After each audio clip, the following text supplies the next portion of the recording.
fuck with you. These fakes do, different what you do. Watching me and I'm watching you. Case I'm on, I got shells with names when I'm setting some ugly. You ain't ready to die for yours, so did I dust you off public. Leave earth, when we get beat, I'm fighting in your cipher. Leaving like you will order from the nicest to the typist. When you wake up, they say that with 1,000 times. Never end, you represent no evidence to shatter your mind. And they're still feeling this. No witnesses, niggas, they hate the fucking premises. I'm even standing mechanics, I've been in this fucking business. Excitement, the listen is the mob got hit. So volley back and other slums with that chocolate shit. The glass of any 4/5, this whole bitch tried to bend me. Best to protect my chest, slugs never go up in me. Plus I'm busting plenty at whoever, cause I'm accurate. And niggas on the streets can only talk about half the shit the kid did. 20 years since I served, I had been the guns on my first day at the first. Corrupt thoughts since I was younger, 40 grade. The ghetto players hunger, run up blasting, fuck asking. Niggas make them wonder. I'm on some jaw proof, snort the kid shit again. You see me be a satellite inside the Libyans. My real team flip rips, we got the king bitches. Legit business, farm guard, the street bitches.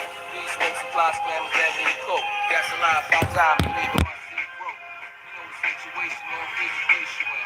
Too late before you recognize the fucking face you in. Step back, cock the Glock, car race again. After this, you looking for a kid with any traces. Stuck dead in the game, we don't remain an honest citizen. Bitches be fucking minions, scammers be filling up the pen. I pace the Marriott, girls with scotch and I'm gonna break Frankfurt down to y'all, man, and North Philly at the same time. I might even throw my phone on. Cause I'm hot as a motherfucker, man.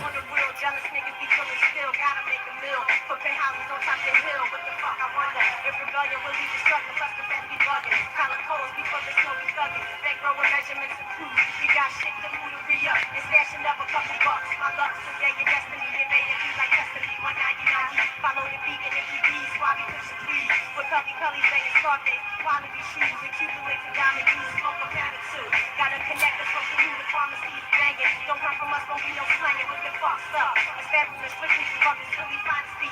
Videos, these sports verse, so make the ladies in town. Millennia, the stepping star rims, infrared beams, desert eagles, we really keep the shit for all my people. The peons, they say you're not a safety foot with the chopper. Bolivia, rocking the Scada. Flipping now, ice rocks up on the stocks, mommy, we too grande. Lead in Vegas, that be the hideaway. Handle the shit. In 97, you would die, wait, bitch.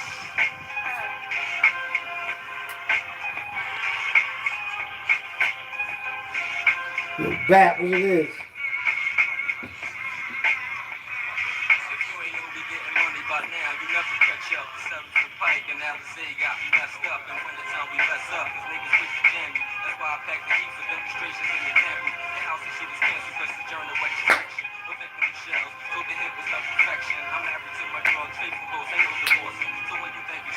They can't fuck with me, y'all, man. These are a lot of hating ass niggas on the internet, though.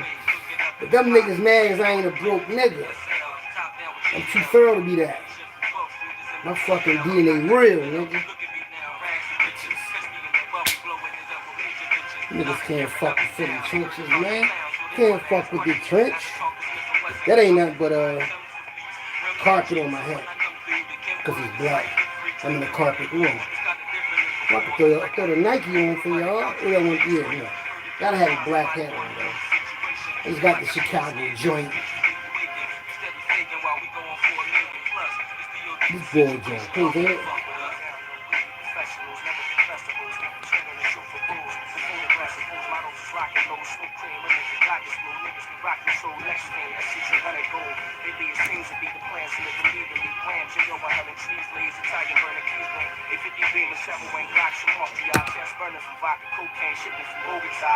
Fly niggas take things with diamond cluster rings that could equal the king's virgin of good things and things bring vision to have more. Get this claim, what match your rap for? Jesus Garcia Vegas, real nigga, fucking your name on.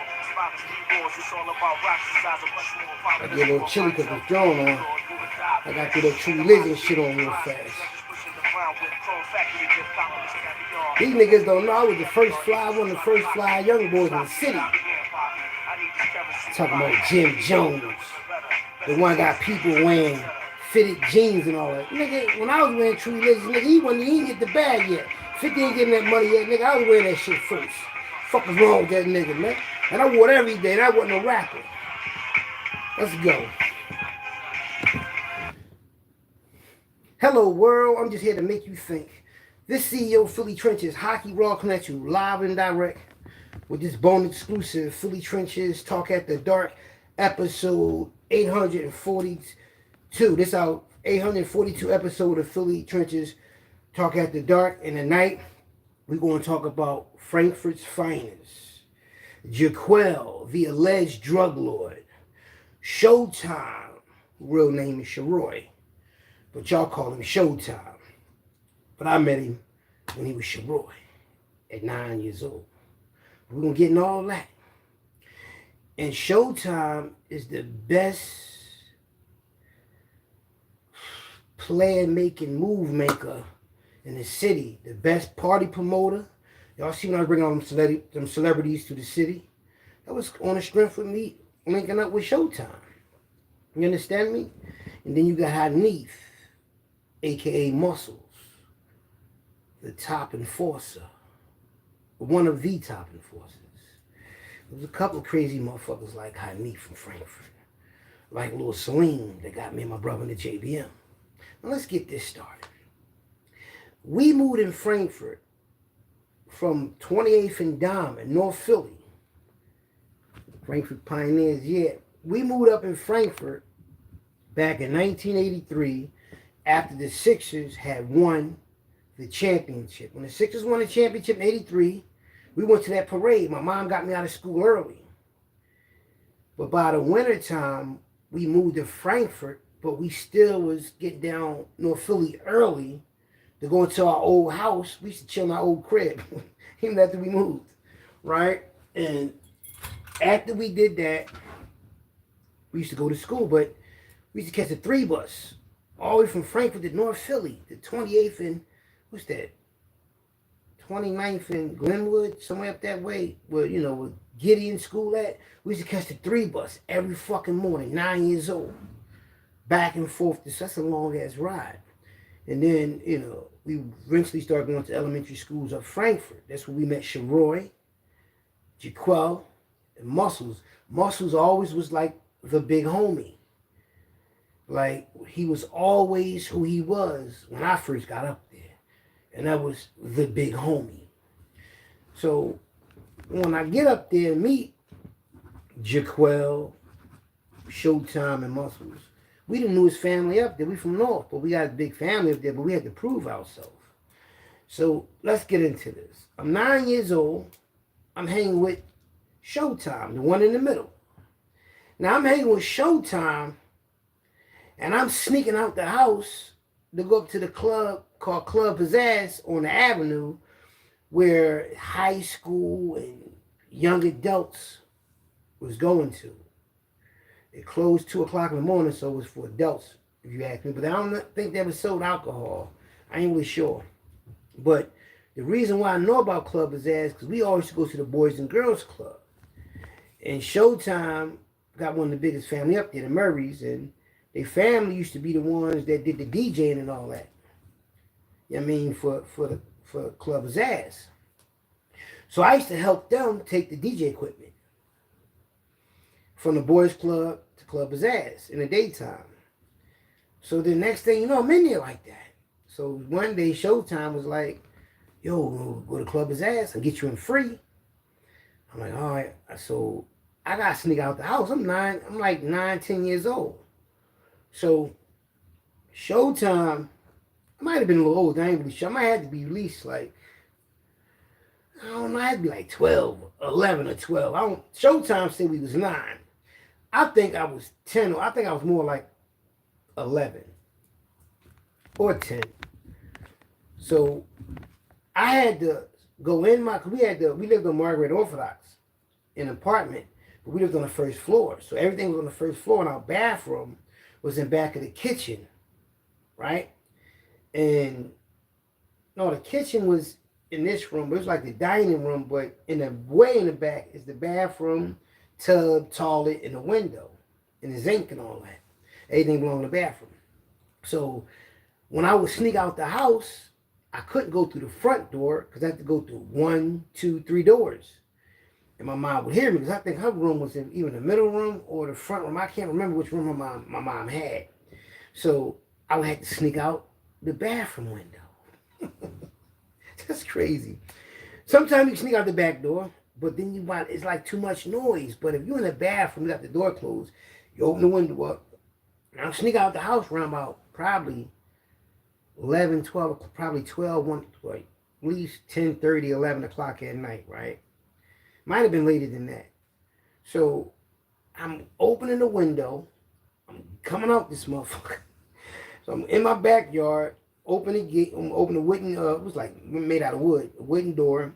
Boom. I'll go up the street, Marbury Street. So I get to Marbury and Plum, which is the next corner up. Showtime is waiting there with a pair of Palmieri pants for me. And I think he just had the pants. I had the silk shirt. Because, silk shirts was $20 back then. I had my silk shirts. He gave me the Palmieri and it had some Reeboks on. All white Reeboks. So he like, yeah, throw them on. Because Palmieri's was the shit up Frankfurt. The Palmieri jeans. I ain't getting to the, what you call them, John? Louis Raphael's until like 2 years later, I think. 1 year later. So I got the Palmieri's on. The Reeboks, the silk shirt. I forget what Showtime had on, but I think he had some I know he had Gucci's. This is the first time I've ever seen a young boy with Gucci sneaks on. He had them on at 10 years old. So we get up there. So now, he shake my hand, boom. Then I change my clothes. In between some cars and some shit, all I do is take the pants off, throw them on, boom. So we had to walk up like 5 or 6 long ass blocks so we get to the avenue. So once we get to the avenue, we up in this bitch, right? So Tank and Wayne from Frankfurt, they in there. All these sisters and brothers, they in there. My cousin Darren Swift in there. I'm looking at all these motherfuckers from Frankfurt, motherfuckers from Nicetown, New York, Erie Avenue, North Philly. It's like they just was coming up this motherfucker. And he was playing all the rap songs. Rock the Bells, Dear Yvette, and all the songs. Because shit just come out. It's like 1984. 1984 is, I think, 83, 84 is when we start going up there. But all the rap music that first came out, they was playing that shit. So, I'm up there walking around, jigging and all. One day I went to the Kango on. I was hip-hop out my mind at that age, man. Then we started going up USA Skating Ring. But while we was in there, that's when I seen, man, that I was going to love the life. I got older, man. Because everybody in this place is way older than me. We kids. But we not acting like kids. Not at all. When I met Showtime, he was like a grown-ass man. Like, no bullshit. A newspaper on his arm. On the corner, right on my block. On the corner of my block. Because it was 4 stores on each one of these 4 corners. It was a store that had arcade games in it. That sold candy and shit like that. But mainly was selling cooked food. Across the street was the fish store, Mr. Williams and Keefe. Keefe wound up being a alleged drug dealer, but he worked for Mr. Williams. Mr. Williams' grandson was in my 6th grade and 5th grade class, so he was my friend. But his grandfather owned that, and right across, on the opposite side of him, Mr. Dookie's owned that store. It was a grocery store, and they sold cooked food in the back and had arcade games in there. We used to hang in there. And across from there is a laundromat. Mr. Williams owned that too. We used to hang in the laundromat. We used to hang in all the stores except Mr. Williams' fish stores. He was like stern and all that. He was about business, you know what I mean? And he had a voice like Morgan Freeman. I said, he had a voice just like him. And I used to like to hear him talk. He had that crazy, like that voice. Because he used to always talk he used to always make sense when he talked. And you admire a grown black man that got 2 stores. He had 2 stores, man. In fact, everybody who owned the store was black. Yeah, they had, every store around there was black owned, right? Even the Club Bazaars over top of the bank, that was black owned and black ran. So I was like fascinated to live up Frankfurt. Because coming from North Philly, even though I seen black stores and all that, this is the first time I ever seen a neighborhood that everybody was related and got along with each other. I never seen no shit like that before. You usually go in North Philly, in certain parts of North Philly, you might have 1 or 2 families. But in Frankfurt, they families is in the hundreds. In one family, 100 of them. 200 of them. 300 of them. All with the last names. I'm like, damn. So if you ever want to fight one of them, you gotta really know how to fight, because they're going to jump you and all, and them, they really stick together up there. You know what I mean? I ain't never got jumped, but I had to fight. In Showtime, I been hanging with him. And like, even though we played basketball, we was on the same team one time, we won a chip. Because like Otis did. He wanted to play on the team, scoring all the points. But when I used to hang with him, and it was like confrontational with people up there. If you get in a confrontation with somebody, you got to fight them. So, and I ain't know that up there. Up there, I ain't really had no problem in no Philly. We fought, that was over with, but it wasn't like Frankfurt. Frankfurt was like mental. You know what I mean? Then they act like they don't like, then they have to want to fight you. And no Philly, they just straight up tell you they don't like you from the rip. And then you fight and you're over with your friends. Up there, they take a little minute to want to do all that, but they will fight you like this. So, every time I'm around him, he like, hot, fight him. So, I had to fight like 3 different people in front of him, man, and I always whipped their ass, though. But I was never aggressive. I was never aggressive with nobody up Frankfurt. I was cool with everybody up Frankfurt. I had one of the biggest families up there, the Waddies, the Jeff Coates, the Forrests, you know. You got the Lewises, the Mitchells, the Hineses, you got the Murrays. There's so many names up there, man. So, at the club is ass, that's on the weekends, right? I never got caught. How I used to get in the house, I don't know if I had to climb through the window or go through the back door, I can't remember, but I never got caught by my mom staying out to 2, 3 in the morning. I never got caught. You know, and we used to be together. Boom. So now we young boys. I'm giving y'all the saying how we grew up. Now we 19 years old. This is when I meet you. We together every day. Now, when I used to go down North Philly on the weekends, you know what I mean? One time I took Showtime with me but I don't think he knew what I used to do. I never told him I used to rob people on the trains or boost. I never told him that. See, I never told nobody what I did. So one day he was like, he wanted to go up Mount Airy Day or Germantown Day. I'm like, all right, fuck it, we up there. But it was a Sunday, right? We ain't had no car fare. We snuck on back of the bus. We up Germantown. And I think it was the next, we had missed it by, I don't know, he said it was, I know we went up there twice. One time we went up there, we was up there with everybody. The other time we got up there too late. But after, one time we got up there, it was like a week apart or something, so we didn't make it. We went down North Philly, and I took him down 8th and Diamond. I took him down North Philly. See, at that time in my life, I can go anywhere in the city. Like in North Philly. You know what I mean? I think when I turned 14, that's when I can go anywhere. But I'm still young. I'm in the trenches. We running around our little 1s and 2s, you know. And he ain't, Showtime ain't play, football. He played basketball. Jauel, the drug lord, that's Druglord, that's in the picture I'm talking about, he didn't go to school. I think from 2nd of kindergarten, he just stopped going to school. He just started working. That motherfucker had a paper route. Jauel was always smart. He always had a job. And he was like 18 months older than me. And his nephew was Vinny Cruz, another alleged drug lord. You know what I mean? And him and my twin brother was best friends. They was in 6th grade together. And Mike used to bully everybody in the class because Mikey was a year older than everybody because Mike got left down. So when Mike got kicked out of Stern and went to Smedley, my cousin Eric Hines was in his class, Vinny Cruz, and a couple other dudes, Scorrigan and all of them. And they used to try to get Mikey in trouble a lot with the teacher. So Mike used to write them niggas notes.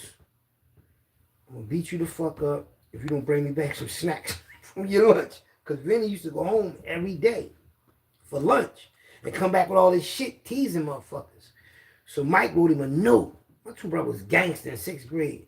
He wrote him a note. If you don't bring me nothing back from lunch, I'm going to beat you the fuck up. He gave him the note. Yo, how gangster is that in 6th grade? So Mike wound up be getting real cool with Vinny after Mikey found out his birthday was there a day after ours, and then somebody was about to fight him when Mikey went up Sugar Hill by himself. And then Mike was like, no, I'm going to fuck you up. And now Vinny, my best friend, and Mike beat somebody up, and that's how they became best friends, and they was really best friends. Now Mikey down Richard Island getting all this money, and he taking Vinny wasn't no hustler at the time. He was just going to school. And Mikey knew that. Mikey, my twin brother, was real far advanced than me. So when Mike used to go down there and hustle, whatever, he used to come up there and give Vinny money, take him shopping and all that, buy him sneaks and all that shit, man, yeah. Then he took him over to the YMCA, him and Eddie Tucker, and the Tucker family too. Mikey took Eddie Tucker and Vinny Cruz to the YMCA. They went over there. Mike said, I'm going to show you how to get some money. Now, Mikey like 11 years old when he do this. He break in the locker. He steals somebody wallet and whatever, and it was like $100. He gave both of them $20 a piece and told them, I just taught y'all how to hustle. He walked away from them. Mikey did a lot of shit and showed them at the game, because this before we started hustling and selling drugs. Boom. Now, Hanif, he was always around. Like, that was the boy Chicken, alleged drug lord. Yeah, Nafi. That's his family. And Muscle would go down south and then he'd come back. You know what I mean? So, and he did some time in Graders for it too. Now, Nafi, even though he ain't in the picture, he's in this video, like about the video. Now, he was like the #1 young boy in Frankfurt besides Showtime. It was really them two. Then in the projects, it was Kasim and Woody. But overall, it was Showtime and Chicken, Nafi. And Nafi quit the homicide in high school, Frankfurt High School. And when he went in the feds, I forget what he went in the feds for, but I don't know if he went in the feds or the state, but I think he was in the feds. And Quali used to always go visit him. Quali, he wasn't doing nothing but just working and all that. But when he get into the drug game and he turned this shit up, we all get in the drug game in Frankfurt at the same time. But me and my brother, we already hustled already. Down North Philly in 86. Frankfurt ain't really started, even though Frankfurt was getting money in 86, I don't think Quali started to turn it up to like 87. At this time, probably 87. At this time, me and Mikey, we got a couple years in the game period, like boosting and snatch and grab, brodying people, hustling. But we coming up Frankfurt. Even though we moved, we still come up Frankfurt, going to school, hanging up there. And as we up there, everybody be playing football with. After football over, I'm talking about the Frankfurt Chargers, where y'all see with the equipment on. After that's over, these boys had like, they did, a lot of them had a little newspaper job. Newspaper job paid like $300-400 a week. So, because everybody wanted their newspapers. Now, Frankfurt, everybody in Frankfurt had money. So after that, when the drugs come down there, even though weed was being sold down there, but my cousin Buster allegedly had all that sold with the weed. So only one person had weed in Frankfurt, believe it or not. But when the cocaine came down there, the same family, my family, had the package down there. Boom. You had the queen pin down there, Joey Tunstall mother, Miss Louise. She was a queen pin getting a lot of money in the projects, right? And everybody else is on Tackawana Street. Nibs, his brother. I don't think Dennis sold drugs. I ain't sure, but I know Dennis did, allegedly. I mean, Nibs did. Nibs, we all out there. Like, after football, we all just out there. Jermaine, his brother Eric Hines, I'm talking about, we up there out on the strip. Everybody play football. Now we out there selling drugs. Everybody. Just that Quelly, whoever he was connected to, he kind of rose up and became, one of the alleged suppliers, as well as Vinny, Nafi, and all of them. But Nafi kept catching cases. Homicides come home after, I think, 8 years or something like that. Then he go back for a violation. And so he was always the man, but he was always back like he back now. You know what I mean? So now Muscle's he allegedly catch some wreck. You know what I mean? Sending people to the upper room. Then he'll go down south for a while. Then he'll come back. Now, when I was down there selling shit back in 87, 88, little ones and twos, but I was getting money with Alvin. Now, Alvin was the only one I think I ever hustled for in Frank. Anybody else, I was just doing that shit on my own. I had my own shit. And Alvin was alleged drug lord. They say he got killed up 30 from Allegheny because he owed these people some money that somebody fucked his money up. But allegedly, Muscles had firebombed his Benz, right? Now, when his Benz get firebombed, my brother Sekou was up Lindenfield with the package. First, my brother Daryl had it, but Daryl couldn't maintain it because he on Job Corps, plus he ain't no hustler. So he hooked Alvin up with Sekou, and he already knew Sekou was getting all that money up here. We had the Audi and all that, so he already knew Sekou was that bull on getting money. So he hooked up with Sekou. Now he got that shit moving up Lindenfield. Sekou and Alvin got the Lindenfield. Then the McDonald's, the project up there doing the wild. Listen, there's like, damn near all white people up there. There's white people in this project. A few blacks, but mainly white. And I never seen no shit like this in my life. Man, I was scared to death when I saw it. It was called my brother Kev. Hey, Kev. He had all this money coming to him. I said, I can't be up here. Because you don't know who the police is. That's when I never dealt with white people at this time before. So it was like kind of spooky to me. So I didn't want to fuck with it. So that's why I wasn't up there getting money with my brother. Well, I'd have been up there with him. You feel what I'm saying? So they get money together. Allegedly, the Benz Alvin had, they say Muscle shot it up or this and that. And Fireball, they said he shot it up with a gun, shot it up real bad, because evidently he must have been, I guess, moving up on him, like trying to shake him down. So the Muscles don't know, man. He have no idea, man, how close he was. He wouldn't even seen it coming. But because my brother Sekou knew Muscles and they had love for him, he didn't take that contract. Main man tried to pay my brothers, allegedly tried to pay my brother some bread. My brother said, you crazy, nigga? I know, I love Muscles. Muscle, he had got, pulled that shot Alvin Benz up. You feel me? And Koo ain't bite that, man. I think he tried to get Koo 5,000 or some shit like that. And it wasn't even about the money. Koo's like, who? Like, nigga, you crazy, man. No, I ain't doing that to Muscles. Because I think, were they upstate at the time? I don't know, they must have been locked up before somewhere, or Sekou. I knew Sekou knew him from Frankfurt, but Muscles was a thorough dude, man. So Koo like, no, I'm not doing that. Alvin must have been really, think about it, for a motherfucker that would have had you killed. Because Alvin can't beat Muscles, I don't think, with the hands. Plus, Muscle ain't going to fight you, though. He ain't coming to fight. And he can fight. But Koo, you know what I mean? And I found that out like a year ago that happened. Because, I'm locked up when they out there getting all that money. No, I'm up doing juvenile life. They out here eating like Ricans. I'm up here fucking suffering. Because they send me everything in the jail, but fuck all that. Anyway, Muscles, when I came up there in 99, Vent got, because Vent, everybody mentioned these motherfuckers major players in the city getting money. Everybody. You know what I mean? Quell was getting money. I never got money with Quell. But when me and Vent went to Arizona and, to get that weed, Quell had the bread allegedly. But I ain't, like, man, you come on, man. You gotta, we all over here. I'm trying to get this shit now. He flying over here with the rest of the money. That's how they do shit. They want to know this, and then man, fuck, I'm taking this weed. Yeah, and then Quelly kept blowing my phone up. So I remember that story you told me about the snake and the man. I said, what you mean? When he said, I told him about the snake. And the man found a frozen snake and brought him in the house. And after the man took care of the snake bit him. And the man asked the snake why you bit me. He said, you knew who I was when you brought me in your house. I said, nigga, I ain't no fucking snake. I'm going to break, because, the thing is, Quali kept blowing my phone up, as well as another drug lord blowing my phone up, because I got this big package in the city.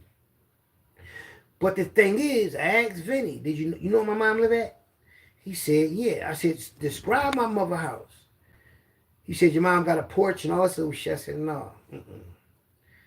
So he was mad because I didn't want to, even though we both brought it out the crib, nigga, you ain't want to take it. I took that shit for real, man. You ain't want to. Anyway, we both brought it out. I got it back. You understand me? So I could have just kept everything and said, fuck it, nigga, I just came on this. I'm getting on my feet. You niggas said, I did 5 years for you, nigga. That's what I should have did. But no, I broke him off. But the thing is, I didn't let him come over my mom's house. Because don't nobody supposed to come over your mother's house. They don't know where she live at already. That's how I looked at that. But I eventually let him come over. He got mad at me and everything about that. Now, I fucking get mad at me, but I'm right. Even though we brothers, we grew up together in the sandbox. I know where your mom live at. You come visit me and all that. But fuck all that. It's my mom's house. Point blank, period. You know what I mean? I ain't burn you, nigga. You still got your shit. You don't get mad, niggas. I told you to hold up. Oh, don't play with me like that, man. I mean, see, niggas don't even understand the respect level. If nobody know where your mother live at, they don't supposed to know. That's your mother. You know what I mean? The streets is slimy. And niggas get slimy about some money. So he got slimy about that shit right there. When I'm the reason why he got it. You understand what I'm saying? So, anyway. You know what I mean? Them niggas all get locked up. They ask Quelly to take the deal. They ask Sharky to take the deal. They ask Nafi to take the deal. They ask Mike Gooney Goon to take the deal. When they all went to the feds, right? The feds asked Jaquel, give me all your 72 properties and we'll just give you 10 years. Jaquel said no and got like 26 years and still got his properties. They say they took his properties. No, he still got properties. You know? And Sharky home. Now, Feet Ben came home. He went back. Mike Gooney going home, but I ain't running to him. I think I talked to him. I texted him or something. But I ain't talked to him, you know? See, all them drug lords and kingpins from Frankfurt, I grew up with all of them. If anything, man, Mikey taught them the game. The only one we didn't teach the game to was Chicken, which is not Feet. You know what I mean? In Showtime, he could tell everybody. That y'all, a lot of people do know Showtime. But guess what he gonna tell y'all? He used my name as he moved through the city. I'm Hakeem and Mike cousin. I'm Hakeem and Mike cousin, the twins. Yeah, that's how he got to know everybody. Using my name and my twin brother name. Yeah, true story. A lot of people use my name in jail so they can have it easy. You know what I mean? Like, for real, man. My name means something, man. Knowing me means something. You know Hockey Raw? Like, come on in, man. Motherfucker know me. I'm good money. Come on, man. Like, so, you know, Jaquel still locked up. You know, his mom, may she rest in peace. His sister's like an aunt to me, Aunt Gina. You understand me? When I used to be with their house all the time. Because I used to go with their cousin, you know, when their cousin passed away. You know what I mean? You know, Dina. You know, Dina passed away, and her sister used to go. I think her sister used to go with my cousin Brian Whitmore, and they wound up getting married and having kids together. Man, Dina went together. We was really boyfriend and girlfriend. You know what I mean? If you know what I mean, we was really boyfriend and girlfriend. I mean, we should take all her sisters and trick or treating, and Bo. Took all of them off. I was the big cousin, you understand me? And the girl was in love with me, man. You know what I mean? I'm glad I was a good French kisser when I was a young boy, man. Had a lot of practice with females, man. See, a lot of guys, you know, didn't start really kissing on girls. They got in high school. Me, I was doing that shit in what? Second grade, third grade. Yeah, no bullshit either. No Philly girls is fast. I seen them like pretty boys. You understand me? Yeah, man, Mikey, twins, you think we had trouble getting females? Never. Everybody tell you that. Hockey Raw, Mikey Raw had all the girls. That's why I be seeing dudes, they be talking that shit, and you ain't had more girls than me. You wasn't never flyer than me. While they talk about that shit, Jim Jones is the first one that wore True Religions and red monkey jeans. No, the fuck he ain't. Because my homies were wearing EVs. They was wearing red monkey jeans in the 90s, nigga, before I came home from jail. Puddin' used to wear them. When I came home in 99, nigga, I started wearing, what I was wearing, oh, that's when they was wearing them baggy joints. But he was wearing the monkeys. When I came home in 05, in the summertime, nigga, going into like September, I started wearing True Religions and all that shit. Them fitted clothes and all that. Because Georgia had took me to the motherfucking store Fusion on 4th and South. And I was going on there every other day, spending $700 on the outfit. So that nigga ain't get the bag and ain't come out with balling yet till it was wintertime. That's when he started wearing them fitted jeans. So don't tell me he got that Dominican Puerto Rican look, nigga, because I just went to one store. And I ain't had no rap deal. You understand me? Yeah, I was shitting on him for real. That's why I wear it again, nigga. Y'all seen the pictures, and man, that shit ain't. Look, I ain't got that New Year's Eve picture in 2006 at that Power 99 party. What? Had the high top Gucci's on. I had the rainbow True Religions. I had the all black thermal. Had an all black thermal on. I think I had all black thermal on. Just all black thermal. With this motorcycle. motorcycle murder ink jacket. This joint was a tattoo jacket, all leather, but inside had all these crazy tattoos. You go in on the tattoo side. Brought out the same store bought the True Religions. And it had the motherfucking Gucci glasses on. It was white with the Gucci bar and shit. That shit, it was tinted. Then I had the hat on backwards with the Ed Harley with the pitchfork and the devil on with the glitter. Yo, I was fucking them up that day. Spent like $2,200 in there. Had the rubber bands on. I got everybody in. Yeah. So that nigga talking that shit is crazy. But back to my gang. Muscles. Younger cousin. I don't know if this is his cousin or his little brother. They used to cut hair, everybody hair in the basement. Then he got the barbershop on the avenue, and then it was Taha. That was the barbershop and the man shit up top. They all my folks, man. Malcolm, I think his name Malcolm, by mistake. He used to cut my hair too. It's fresh cut. Boom. I just go down there before we go to the club, we get our haircuts. Boom. Like when I got out of jail, Vinny, you know, in the juvenile joints or wherever I get out of jail from, I always go up their house. Up Quelly's sister house, you know what I mean? Well, I go get with my cousin Eric Hines, Jermaine Baddis and all. Well, I still get with all them anyway, man. Like me, no matter if you get money or not, I fuck with you in Frankfurt. They'll tell you that. I would never like, oh, you getting high, or you got a job, or you in the way. No, if I know you, I know you. I was always like the favorite cousin in Frankfurt. I ate over everybody's house all in one day. So when I would come home, I would go up there with them. Then they on Grissom Street. Oh, they was on Grissom Street? They was getting all that bread up there, man. All that bread on Grissom. Then I come up there, get rid of his shit. Jermaine, all of them, it'd be like 30 of them niggas up there. Jermaine, them had a little team.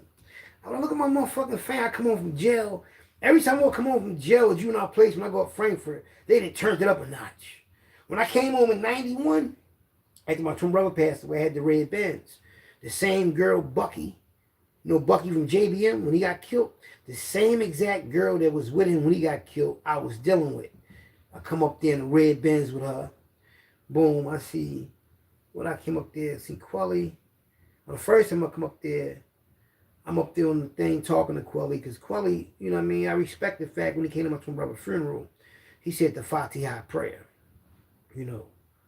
You know what I mean? That meant a lot to my family, you know. And the whole Frankfurt was there. I only could go to the viewing. I was locked up. They only let me go to the viewing, but I couldn't go to the funeral. So I went up there with that shit on, some red crocodiles. Some, what I had on? I had on white, had red crocodiles, some white linen. I think what they want linen, it was rayon. I had some white rayon pants, but the shirt was silk. You know what I mean? And I went up there to see them, and I was talking to him. That's when I, you know what I mean, shook his hand on it. Next time I come up there, I got the Benz. You know what I mean? The thing when I come up there on foot, the next time I'm up there, I'm in the red Benzo. So I come up there and see all of them. You know what I mean? They, you know, he fuck with me. They all family, man. But the thing is, I knew I was on the run. That's why they see me for a minute. Then I get locked up. I go back down there and take care of all their problems. If this crack house doing too many numbers, I'll go in there and rob it and shut it down. But I remember that one time they told me to put money. I don't know why I listen to these niggas, man. Tomorrow, yeah, this house right here do numbers. I gave that girl some of my money, man. It fucking, I mean, some of my shit. She fucked everything up. I robbed her dude. I took everything from this nigga. He thought I was a sucker. He thought I was a little nut. I was acting like I was timid around him, man. Soon something said click. Turned that light on. I just grabbed this nigga with the snub nose 38 and made him take everything off in his pockets and everything. He keep calling Vinny, telling me, I'm gonna call the police on you. They were calling the police on Vinny because Vinny the one who brought me around there, but I never met dude around Vinny. I just met him. That's the first time I ever met him. Fuck yeah, I wasn't gonna burn me out no 1,000. I just come home. No, that ain't how that's gonna work, buddy. You must have known who the fuck I was, and he didn't know. You're lucky I let him live. He lucky, man, seriously. You know what I mean? But you know what? Like, Showtime, when he went around the city like that, though, mentioned the man Mikey name, and then he started, I don't know if he started selling dinners or platters, as well as the party promotion when he was with Smiley. You know, Smiley from Frankfurt was alive. He was a big drug lord. The nigga had horses and everything back in the 80s. But then he went to school for cooking or something. I don't know if he ever been in jail, but he looked like he, I don't know if he went to jail, but he started that cooking, that catering shit, and he was making a lot of money off that. And he had Showtime with him. And they was out there promoting parties, promoting everything. I remember one time I had my black Lexus, and I was down 7th Arch. This from Greyhound hit the side of my car. And they was out there, Showtime and Smiley, he was promoting something. Yup. And me and Joey Prada from 17th Jefferson, we was out there. He had that yellow Ram truck. You know what I mean? I met some girl from Voorhees, New Jersey. So I act like she was in the car with me for the lawsuit. I get to the lawyer's office. I ain't know she was from Voorhees. I ain't know that. I knew about Voorhees like Jason. But the lawyer was like, you from Voorhees? The part of Voorhees is a rich part of New Jersey. This black girl I had met at the club, she had money. Her family, she came from money. You know what I mean? But she digged my style, came over, brought her daughter. I met her daughter and everything. Her daughter kept saying, that ain't daddy. Nah, kids get, but then they get to know you and all that. So, you know what I mean? That's before they send me back up top, man. I had them all, man. That's why niggas can't, they'll tell you anybody. But the thing is about Frankfurt, they real competitive, man. They real competitive, man. It really is, man. And they fuck your bitch, too. No disrespect and no disrespect to women. They will fuck your bitch. Yeah, man. I mean, it is what it is, man. I never was the type that had to go through all that. See, man, Mikey had all them girls first up Frankfurt. We had them first. You know, we just kept our mouths shut. Mikey was knocking them off Mikey was knocking them off like 4 or 5 years older than us. Mikey ain't play. Mikey went for the gusto. Mikey in 7th grade, 6th grade, fucking 12th graders. Yeah, and he's 13. My sister got us by 10 years, right? No, she might be a little younger than that. Mikey did it to my sister girlfriend on their way to in a limousine, going to Atlantic City. Mike went and spun night with the girl and everything. In 86, I'll never forget it. Yup. Mikey came back bragging because how old she was. But you know, it is what it is though. But the thing is, what fucked them up of Frankfurt was this one dude, man. It was this one dude of Frankfurt selling everybody phones, everybody computers, like he had the hookup. And I don't understand why nobody at Frankfurt didn't know that a man that lived in a 6-bedroom project house by himself had all that technology. All them phones was tapped. They wound up locking a lot of them up, computers and everything. My cousin Gene, my cousin Buster, they all went to jail behind it. There was a lot of them went to jail behind it. You know, because they was getting money off their phones, man. And when Quelly got kidnapped, that was a crazy situation. Because when Quelly got kidnapped, and Quelly ain't, I don't know why he didn't trust me, because I took a lot of money. But I looked at them like they was my brothers. I would never do nothing to nobody in the family.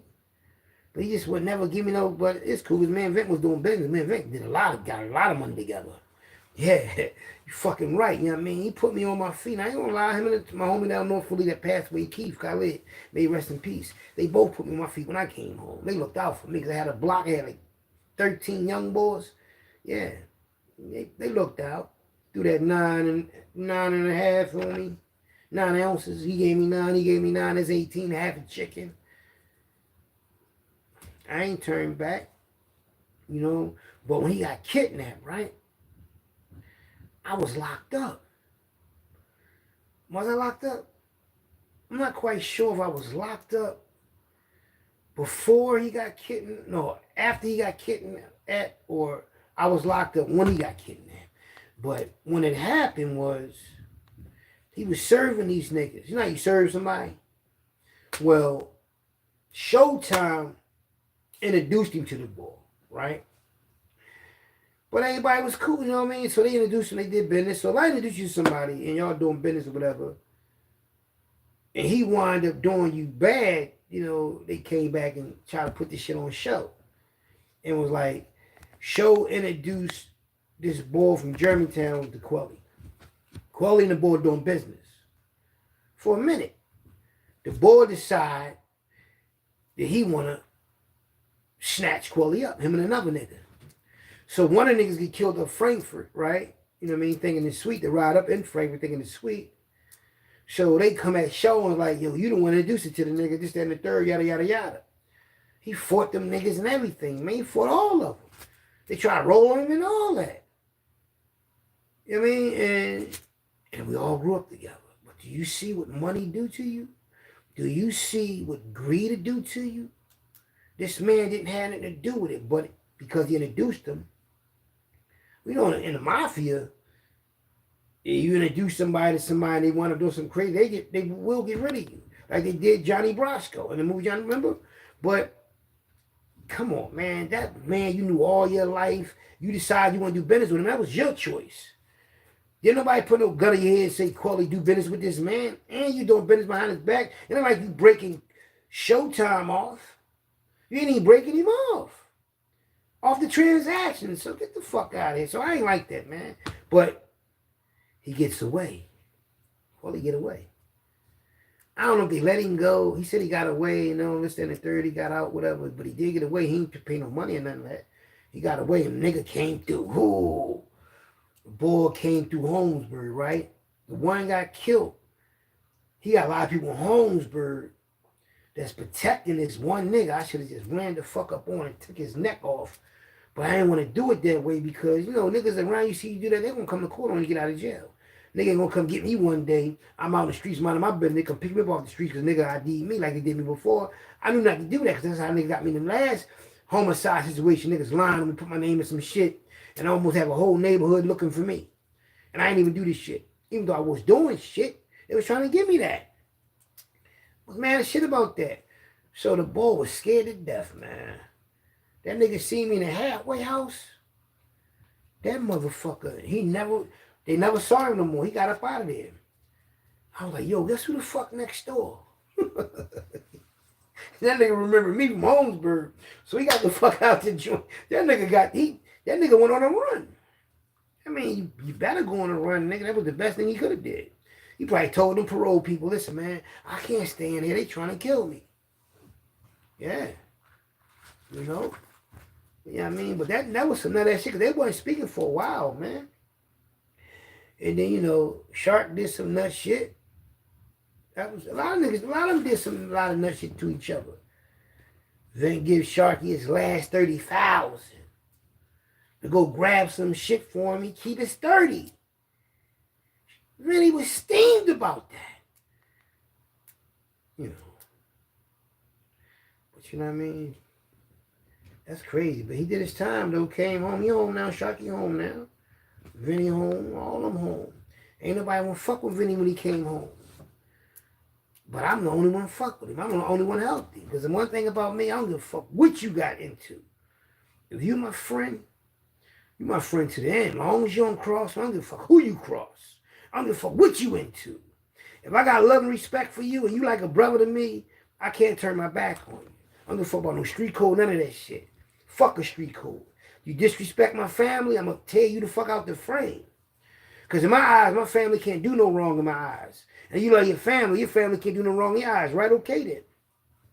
That man came to see me, put money in my books, took care of my twin brother's daughter. You know what I mean? And looked out for me every time I came home. I would never cross nobody like that. You got me fucked up and accept all my collect calls, nigga. Yeah. You know what I mean? Never gonna cross nobody like that. When everybody was talking shit about him and all that, like a lot of you dick-eating niggas do, when niggas come home, y'all be dick-eating. But when they locked up, y'all talk bad about behind their back. Yeah, all them niggas talk bad about Vinny behind his back and all of those shit. When he came home, he came to me. Yeah. And I made sure he was all right every time he came to me. Asked me for help. You know? I don't forget. You know what I mean? A lot of you niggas forget. Talking that rat shit, man. Fuck all you niggas, that rat shit, man. You niggas got families that's rats. A lot of you niggas' family members is rats. You know? My motherfucking brother right there, man. But nigga, anybody ever say anything bad about anybody I love in front of me, man, They about to hope and pray to God that they ain't really cool with me. Seriously, man. I said it. I already said it to myself. In 2025, I run into any of my enemies. Hell, they done. And if anybody talk about anybody I love, they gonna see the upper room. Y'all taking up air, man. I can't breathe around. I can't breathe right around nut ass shit. You know? I mean, anyway, man, the top niggas in the streets, they was up there when Kabani came up there. You know, wasn't paying nigga no mind. Niggas don't be nobody to me. Vent wanted me to rob him. I know he did. That's why he said what he said to me. I have to go Gabani, man. He had 150,000 in the trunk. I ain't want to tell you because I didn't want you to take it from me. And they call him a wolf. Okay. Y'all niggas don't know what wolves is. See, that's why y'all believe anything the white man tell you. The white man tell y'all a person ferocious, y'all believe him. And then y'all convict him. That man ain't, that's why they took him off the road. That man wasn't never built like that, man. Just that these crooked ass district attorneys and politicians do anything for victory, man. They look at us as trophies and victories and all that. You beat a lot of cases, you get promoted. Yeah, like they get promotions off putting us away. One day our people gonna wake up and just go off, man. Fuck all these rules, regulations, and policies and laws. One day it's gonna happen, man. Seriously. You know what I mean? Frankfurt was a thorough neighborhood, y'all. The Frankfurt Yellow Jackets were the first Philadelphia team in football. And the same football field I played on with all my homies is the same football field the Frankfurt Yellow Jackets played on. In 1922, between 1922 and 1925, they sold the Frankfurt Yellow Jackets to the Philadelphia Eagles, and the Eagles played there, and then they moved to another stadium and all that. But all that football shit started right where I scored all them touchdowns at, and I was 7-0 at home. We was 8-3, but at home we was 7-0, and I'm historically a part of that history because I've scored on them fields and won the championship for the Chargers. You know. But when it was United and it was Black Wall Street before drugs came around there, man, so many thorough motherfuckers come out of Frankfurt, man. Thorough. They just, all the way around thorough, man. Personality, good sense of humor, know how to get money, know how to talk to women. Like, they just all around thorough up there, man. And they'll fight you. I mean, yeah, man, Frankfurt. It's wild up there now, but it wasn't like that back in the 80s, man. 80s, it was just getting money, well, sports and all that. Motherfuckers had little jobs and people owned businesses. Then when the drugs came up there like 86, 87, which is powder cocaine. But only the older people were selling it. You know what I mean? Like, niggas just getting out of high school and all that, you know what I mean? And older people, but they ain't doing it in open. But then when crack came, that shit was over. Shit was, everybody had it, you know. But it was a lot of money up Frankfurt. A lot of money. There's a lot of white people up Frankfurt in the Northeast. They come out of project to get high. White people come down there making millions. I mean, spending millions down there, man. I hustled in Frankfurt in the 80s and 90s. Sugar Hill and Tacoma Street and Folcrot and Fillmore and that block near Bridge and Pratt. Duffield, is it Duffield and some, the block where they got the donuts, where they got the donut factory, that block right there. I had something on that block with my young boy Ace. Had a package up there too in 2000 before they locked me up. I had that black Lexus. I had something down there and North Philly. I was doing my little ones and twos, man. My PO locked me up, you know. But me and Muscles, right? We went out one time together. Me, Muscles, and Darshell. I think we was up Logan or Nicetown. We went to this bar, and we had a good time, man. And me and Hanif used to sit there and talk. Me and Muscles used to talk, right? You know what he used to tell me?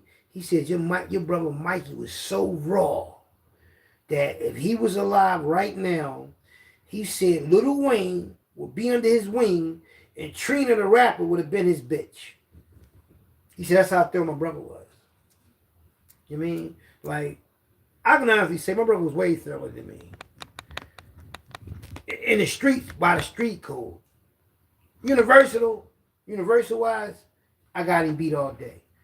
Because I'm a people person. Mikey just was a straightforward, thorough motherfucker. He didn't fuck with anybody.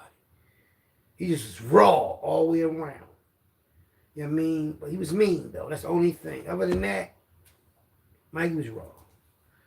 You know what I mean? Me, I'm just the one with a million personalities, and you never know who you... I mean, I can really switch my personality up. It all depends who I'm around. That's how I'm act.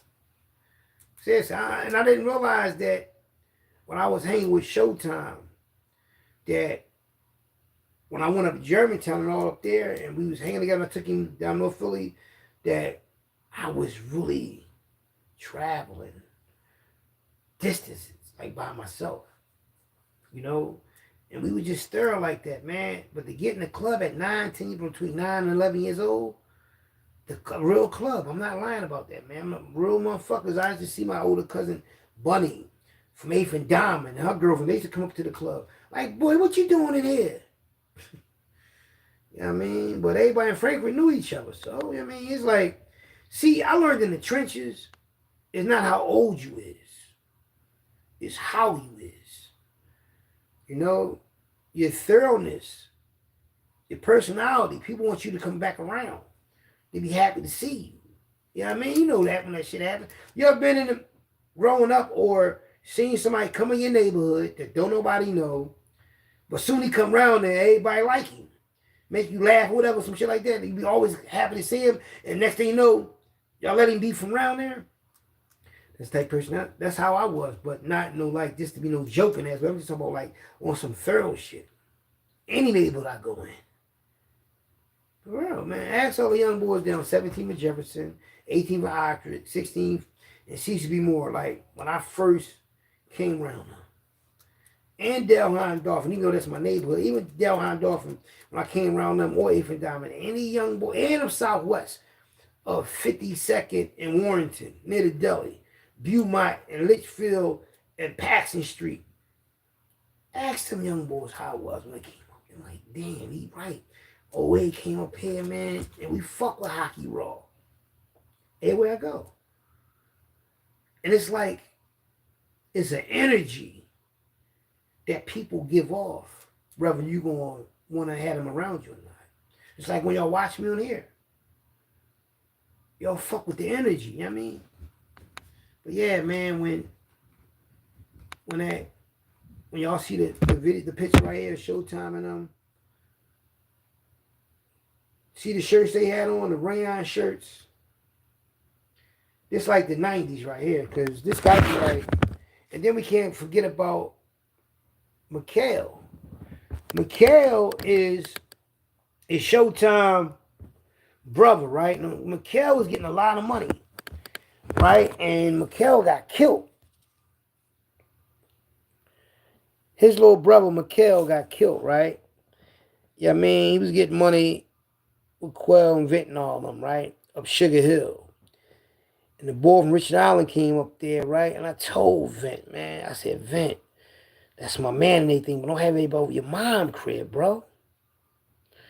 You took the boy in this wing, man. Cause the boy helped him in a fight. The boy helped him in a fight in the club. And I told him I know him, but don't have him around your family like that. Next thing you know, him and Mikhail, which is Vinny's right-hand man at the time, I'm locked up. This is why I get locked up for them. And then they start getting all this money, and I'm hearing about all this shit, right?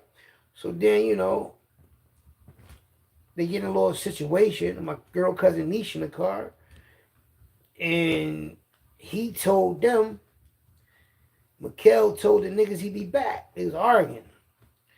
Never tell nigga you gonna be back, man. Don't never tell nobody no shit like that. Man ain't wasting no time. He just let loose on the car. My girl cousin got hit. Mikhail lost his life.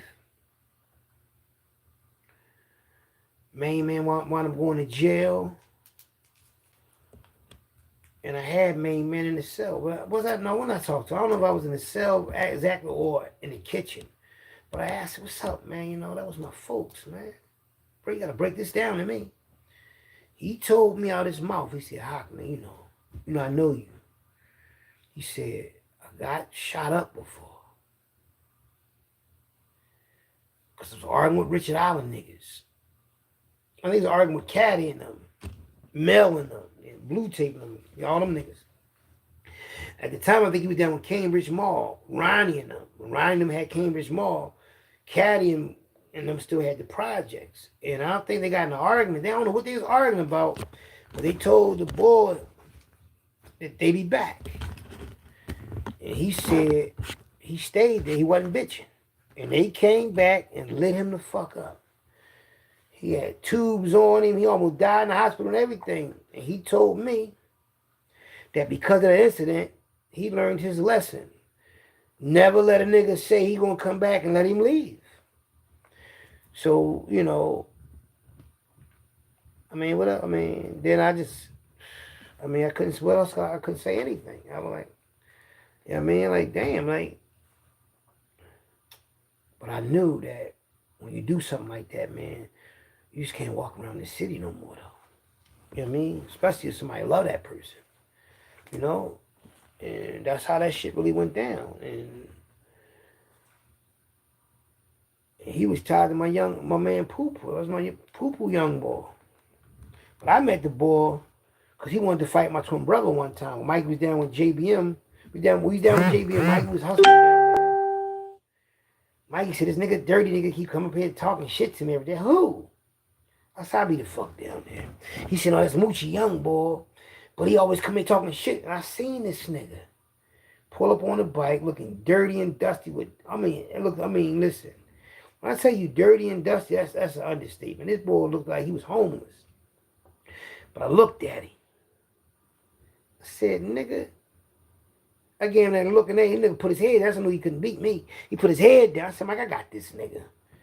I took my jacket off and everything. That nigga took off. And then I caught him coming through the U Study Center, right? I could have whipped his ass. They put him in that little the first room with the glass on the fourth floor, right? He had these dirty ass sneakers on all that, right? But he was funny as shit, like a comedian type nigga. That nigga was funny as shit. So I said, man, this nigga just was trying to get on his feet. Mikey throwing that shit on hand bones, all that fly shit, nigga trying to talk tough to him, not knowing big bro head. He was taller than us and everything, but that shit ain't mean nothing to me, man. I beat that nigga ass. He knew it. So he became my little young boy up the study center. You know what I mean? And then we got locked up these studies up the hikes and all that, this, that, and the third. We was around each other for a lot. But but that right there, that shit wasn't, everybody knew that wasn't thorough. Mick went like that though. And my cousin got hit.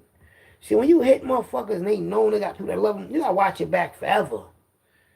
That's the only thing a nigga live with, that type of looking over their shoulder type shit. You know, I guess it's when it's your time, man. You know, I lost my twin brother. So I know how Showtime feel about his little brother, man. You know, it's fucked up, man, because Mikkel had all the girls, man. I'm gonna show y'all a picture of Mikkel. Mikkel had, they might got Mikkel on here. They got Mikkel on this page. Philly Street Legends. They got my twin brother on here too. They always ask me to send them pictures and they want me to talk in the picture, but I don't know how to talk on an Instagram picture. I don't know how to do that. I send you pictures all day, but he want me to say something with the picture. Like, oh man. All these pictures on this, like all these pictures on this page right here, right? I know damn near 90% of the people. People just send their pictures here to this channel so people can see their pictures. For real. Because I know who own this channel, and I know for a fact they don't know all these people on this picture. They don't know damn near half of them. People just send them to that channel. The good thing about it is I can give y'all a story behind damn near all of them because I knew them. That only go to show you. I ain't gotta go. Move my kettle picture out here, man. I'm gonna look at my own pictures. I got a picture of Mikkel on my phone. You know, I just don't like. My niece's birthday was the other day, the 1st. Mikey daughter, Keisha, man. Keisha probably at Frankfurt now, man. You know, her sons, they play football for the Chargers. But yeah, though, man. Like, this one of my homies from Frankfurt I always talk about that was in the JV room with his Aaron Fryer. Aaron was a thorough ass nigga, man. So I got, look, I got the picture of him on my phone. Look at this. I got the pictures in my phone already. February 21st, I had that picture. He been wanting me to do a video on them. It's in my phone, 2 of them. Showtime sent me that picture. He must have sent it to them too, because he wanted them to make something out of it. Mikkel, man. I'm gonna have to make a picture. I'm gonna just make a video about Mikkel by itself. So I don't feel like looking for that picture, man. But Mikkel was a thorough young boy, man. He was my young boy. One of my first young boys. I remember I used to give him quarters and dollars, man, when I used to hang with his brother Sharoy. I stayed with a little hustle in Frankfurt. I stayed with a couple dollars on me. You know what I mean? Jason, you know, he a city councilman. You know what I mean? I wonder what Mikkel would have became with his life, man. Or my twin brother Mikey. If they both were still here. You know. Mikey would have probably been on some. Mikey probably would have been in the probably hip hop business or something like that. Mikey would have turned it up. He would probably still been a drug dealer. He probably turned it up by now though, because he was a better hustler than I was. I just got universal with it by fucking with a lot of people around the city.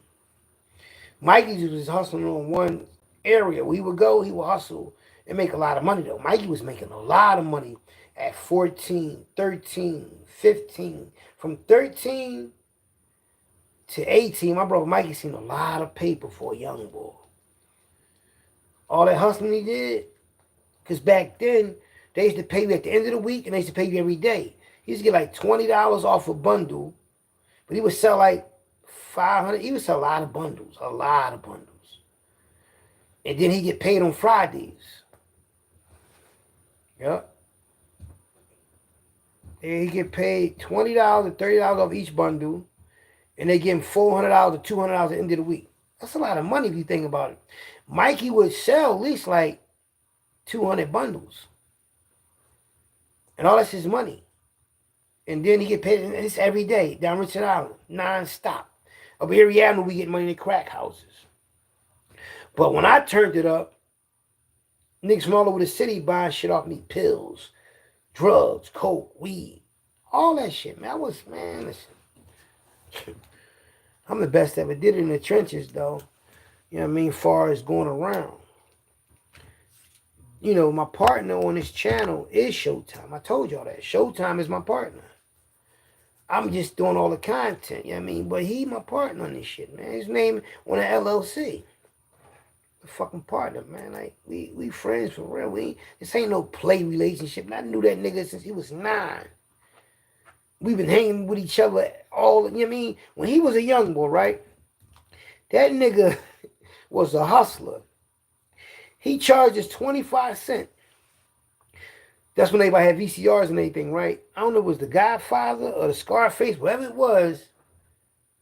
We paid 25 cents to watch it. Yup. Yup, his grandmom house. Grandmom had a nice big house. Nice furniture and everything. It was just us in there. Me, my brother Daryl, my mom, and my twin brother. It was just us 4 in there with Showtime watching that movie. Yup. He was like a brother to us, man. Yeah. My mom was telling me one day, my twin brother got mad at my mom because my Mikey wanted my mom to buy Showtime a short set. And she wouldn't buy it. And my mom got mad at, Mikey got mad at my mom. Showtime, I ain't never know that. I never even knew that. Till my mom told us. You know what I mean? I think when we was young boys, we took our friends, like, I don't know how y'all take your friends when y'all young, but we took all our friends like they was really our brothers, man.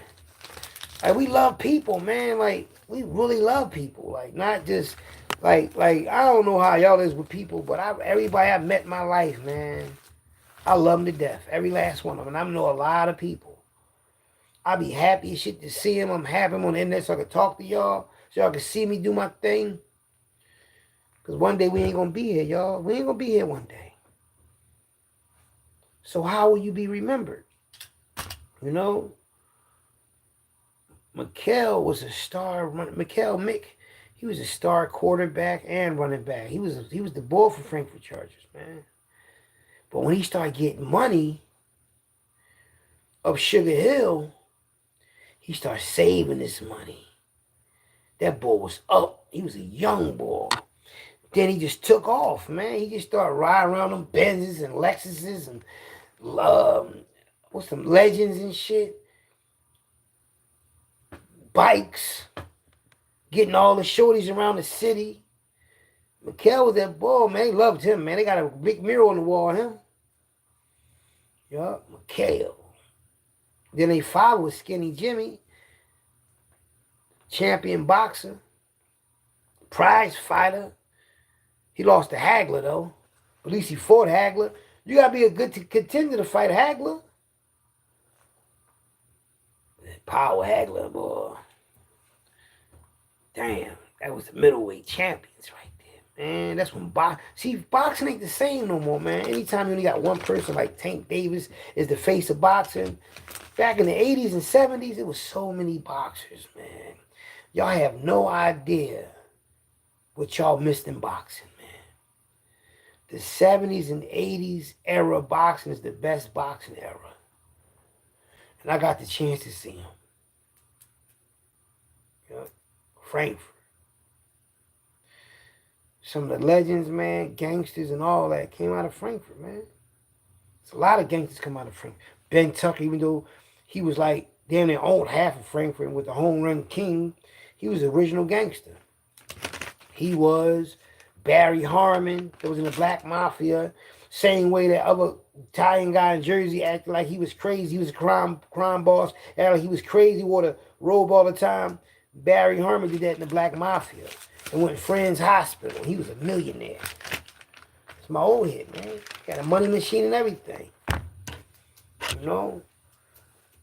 And the people on that picture, that's so much of a powerful picture in Frankfurt. Because all of them is well known. All of them seen a lot of money. And all of them really got their own stamped name. You know? Their own stamped name. When Quell was fighting his case, he was out on bail. He was out on bail for that motherfucking racketeering charge they gave him, man. Kingpin status. The whole Frankfurt was in that courtroom, man. Damn. That's why I'm glad. I ain't gonna lie. I'm glad I ain't get caught up in that shit with them, man. You know? Because they all like my brothers, man. And a lot of people don't know, when they all got locked up in Frankfurt, they all agreed to just take a deal. Because everything they was doing was amongst themselves. They already had the evidence on all of them. They just was going to all take the deal. But at the last minute, a few of them said, no, I ain't taking the deal. And that was Quelly, and I think Sharkey. I think was the only two that didn't take the deal. They all agreed to take the deal, all of them. But at the last minute, all of them say, fuck no, I ain't taking them deals. Well, only two of them said they ain't taking the deal. Because Quelly didn't want to give up his 72 properties. So everybody else, I guess, cooperated until they told the story what they did in Frankfurt. And I guess whatever else they already knew. You know, a federal agent he lost his life. Looking at Sharkey when he was on the roof. He fell on Harrison Street because he's trying to watch his store and all this other shit and fell off a fucking roof and lost his life. Then the FBI agent was down there when they laid my homie down, Jauel. They tried to jump, they jumped out on him and all that, and he stood his ground. I think he had a MAC 10 on him or something. They lit him up. You know, right down the projects, man. So if I'd have been home, I got caught up in all that shit. They was getting money down there. They was getting money. When I tell you they was getting money on that bitch, man. And now you look at him now. Now, Quali still got those properties and he about to come home soon. Sharky out here. He got some properties.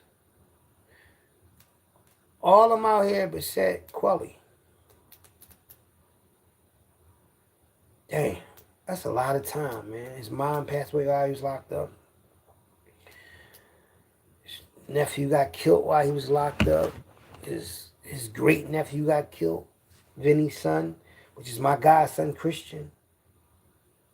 And he got killed by accident. Well, mistaken identity. Little Chuck, man. That was my young boy. Man, I remember he was born, man. You know, Frankfurt.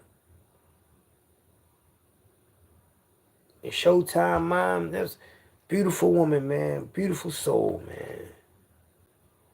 I mean, family and everything, man. Like, all of them had grandmoms and grandfathers when I ain't never had no grandma or grandfather. Well, I had a grandfather, but he was just traveling everywhere. But I ain't never had a grandmom. So when I seen them with grandmoms and all that, I was looking like, damn, they got grandmoms. They got family structure and all that. You know, we come up in the mob and all that. We hardcore with that shit. Even though we was structured like a family all together. But that's dang, you know, they even though they got their little ways to make money in Frankfurt, they more laid back and get fast money with their businesses. But you know, that drug life, man. That shit fucked Frankfurt up, man. It fucked a lot of neighborhoods up. It fucked West Oak Lane up, East Oak Lane, Mount Airy, Germantown, Nicetown, Erie Avenue, Allegheny. These was nice neighborhoods. Every neighborhood was nice. People was poor, but they was nice neighborhoods, if you know what I mean. At the school programs and lunch programs and all type of sports, intramural sports for the kids. But they deliberately put drugs in our neighborhood to take a brother like Quelly that could have been an entrepreneur just doing something else because he had the potential to do it, into this alleged drug lord. All of them, everybody I seen in Frankfurt before they became drug dealers, they could have been anything they wanted in this world. And they'd have been successful at it because all of them was highly intelligent. I guess when we all got hooked on hip-hop, watching videos and all that, we seen how Run DMC was with the dookie ropes and sweatsuits, and everybody in Frankfurt used to see me downtown with my Wolfpack crew. It was fucked up to see it, but it is what it is. You know what I mean? And they followed that trend, man. Remember I told you I snuck in 88, I snuck like 15 of them on the L and in the movies for free and snuck them back to Frankfurt. I did all that, man. And they was all getting money before they became drug lords and kingpins. They was out there hustling on Tackawana Street in 88 at nighttime. I had my own shit and everything. But I took them, it was either 87 or 88 I done this with them. I took them, because I used to always sneak on the train. Me and my crew from Frankfurt, the ones that went to Boom and all that, my brother and all them, we used to sneak on the L all the time. We never paid. So we took all them up. They never snuck on the L before, they just was getting money. We snuck them on the train. I snuck them on the train, went on the other side, going downtown. We got off at 15th and Market, walked up to 19th Street, Chestnut. I got in the movies, opened the side door, and got them all in free. They was like, damn, hot. They never seen no shit like that before. You know what I mean? Think about it. I made them commit all them crimes, sneaking in the movies, right? Trespassing. Sneaking on the L, trespassing, all type of shit. And they just was selling drugs. They never done nothing like crazy like that before. You know what I mean? So when me and Mikey turned Frankfurt the fuck up, it was because of shit like that. And Mikey teach them how to steal. And Mikey going to the amusement park and breaking an arcade, breaking Eddie Tucker down, let them know, like, this is the shit. And we was hustling before them, selling drugs and everything for them, throwing that shit on before them. And we just gave them some game. And they just ran with it because, like, I'm the first one that took Vinny down North Philly. to put barbershop. Mikey took Quelly down there. And every time Pud would cut somebody, he'd stop. And we talk about me and my twin brother. He don't give a fuck who he cut. He just start. He was a comedian. Everybody loved Pud. Yeah. So when anybody would move around, they would use me and my brother's name. You know, but I remember when Quelly was fighting. Quelly was fighting somebody. Was the boy Mont? What's his name? No, it ain't his name. I think it's his name. Fighting the boy from Nathan Butler. And Vinny was fighting Nene cousin Yak from Erie Avenue. He really from 1700 Park, but Erie Avenue, his grandma lived right there, whatever. But they fighting inside a powerhouse, a rap concert. And the boy from Nathan Butler, he fucked Quelly's face up. He had Quelly shit sitting out here. So I came over the house, right? Like, well, what's up, man? Let me handle that for you? It's over his baby mom. I'm like, damn, they was really fighting in the joint inside the spectrum, man. Quelly says up to the bull about his baby mom. That shit was crazy, man. Then they got locked up behind that too. That shit crazy, man. I went up there, I'm a soldier. I find out what's going on. I come up there. You know what I mean? You know what I mean? What's that, like 90, 92 when I first came home from the hikes. I'm about to sit on these paint cans.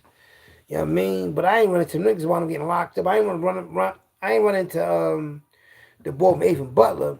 But Yak was like a cousin to me. Him and Vinny fought one-on-one. So he had nothing to do with it. But the other boy from Nathan Butler, I knew him though. He used to be with the boy, what's his name? He used to be with the boy, I think it used to be with the boy Cyrus. Cyrus, the boy T, I think the boy named Mont. They had Germantown and Huntington Park. Germantown, Huntington Park. They was getting money right there. No, Old York Road and Huntington Park. They was getting money right there. Yup. And I don't know why his baby mom met the nigga, but somehow he knew she was going behind his back cheating on that nigga left and right, man. Women ain't shit, boy. Some of these women ain't shit. Get a girl everything, man. Girl go behind his back and do him dirty. Kept doing him dirty, left her alone, met somebody else. I don't know, man. Quelly remind me of Martin Lawrence. I don't know why, but Quelly remind me of Martin. He act just like Martin Lawrence. Quelly had you cracking the fuck up, man. You know, but he not get that fucking money, man. You know, he used to look at me like I knew what he had. And I don't give a fuck about no. See, my thing is I never, was the type of dude that was, all enthused about having a lot of money, man. I'm like living my life. I'm on a run. I'm happy to be free. Motherfuckers don't understand that when you on a run. You just happy to be the fuck out here. You know? And as I got older, more mature, I knew what I had to do. Then I turned the fuck up. If I'd have turned it up, the shit I know now, if I'd have knew back then, even though I knew half this shit, it was enough to get me, up. But if I'd have took the drug game serious, man, I'd have passed all of them niggas. They knew it. And they knew like, damn, these twins get on it, it'd be over. It wasn't meant for me to sell poison to my whole city. It wasn't meant for me to do that. Nigga would have told on me. Niggas tell. So if I got money by myself. You know what I mean? And when my homies and them got locked up, when they started talking that shit up, if two niggas I know that had me think suspect about them, a lot of niggas I know in the city. One nigga said my full name on the phone. Another nigga said owed him $25,000 on the phone. I banged on both of them. Fuck you niggas trying to get me locked up? Shit was crazy. Fuck, you think I'm slow? Think I don't know they was following me ever since you niggas start talking like that on the phone and shit? Niggas think I'm not, listen. I don't give a fuck how good the money is. I back the fuck up. And I'll lay low for a while. I could be in a relationship with a woman. They like, why you ain't doing that no more? Because, women, you take care of them, give them everything, they're going to always expect that. If you fall back and don't be in the game no more, they're going to be in an argument with you. They're going to do all type. They're going to get it, even like, because you spoiled them. But the one that had patience is the one that got it all. Every female don't have patience. I test women sometimes. I give them everything and then don't give them shit. I'm like, I ain't doing that no more. I'm falling back. And if you can't understand that I love my freedom more than I love them trenches, you got me fucked up. So I could chill for 3 years, be broke for 3 years. You won't know I'm broke. You know? But as long as I'm not broke up here and broke right here, the financial thing, I wasn't like completely broke. It's just that I wasn't making the money that I was used to making. It went really down like to probably, I was making at one time like 1,000 or 1,200 a month. Then it went to 300 a month. And that's when the shit went like, oh, you ain't making no money. I said, chill. You don't know what I'm doing. I just plant this seed. When that motherfucker blossomed, when that seed grew, you have no idea how many lives that has changed. I tell you, man. Now, this seed that I planted, I ain't got to do nothing forever. Plant a lot of seeds. But it's the seed that worked. I feel like just crying a little moment. A little visible tears. So now I ain't crying though, but that is a real emotional situation where as though you can plant seeds in your life and the seed that you plant take care of you for the rest of your natural life. I'm grateful for that. That's why I don't go back and forth on the internet arguing with these dudes no more and get them the pleasure to hear me talk gangster to them. Doing that no more. Because I realized that I'm good at that. So I mastered that. So now it's okay, I got that out the way. Now just let me do my content and, then the magazine, then, then it's, Dan, it's Fully Trenches. I remember him. That's his magazine. Dan, he really did it. He really turned it up and he gave back to his city. He looked out for the youth. He a man of his word. What I want to do, after I do this magazine, from the proceeds from that, I'm going to try to build some Black Wall Streets around every black city, because we can do it. All we got to do is buy off each other, deal with each other. Yes, huh? Every neighborhood get one grocery store, a black grocery store, and just buy off that one store. All the other stores going to close down. Then when that store closed down, you put another black store there. That's all you do. That's just how you do it. They'll leave. They start making money, they'll leave. Well, we make them leave. Fuck is wrong with y'all? Each neighborhood corner store in your neighborhood, you know how much they make off cooked food? A day? Anywhere from $2,500 to $10,000 a day off cooked food. Them phone calls, them coming in and ordering, that's every day, non-stop. Motherfuckers get breakfast, lunch, and dinner from them corner stores. Taken from you when that could be your store. Yeah. Your cleaners. Your beer store. Your bar. Your phone store. If there's a phone store in your neighborhood, it should be owned by somebody black that live in that neighborhood. Like, come on, man. Like, it's just that simple. I mean, for real, man. I've seen it before. I've seen up Frankfurt all black stores and in North Philly. So I know that can happen again. Instead of hating on the store, promote the store. Find ways where you can get with your neighbor and your friends, y'all could come up and just get some stores. You ain't gonna make no money off the potato chips and cookies and shit that them vendors put in your store, but you gonna make money off the cooked food, the lottery, yeah, all that, man. Let's come on now, y'all don't understand how every day you go in your store, you see somebody that's not your race taking that money that y'all putting that's from your community into somebody else's hand that's sent into another country. So they can buy some more stores and bring them over here. So as they bring them over here and bring them over here, they make all that money. And they really scared. Because they can't realize, they don't realize that, I swear to God, every Dominican, they might not act like they're scared, but they scared.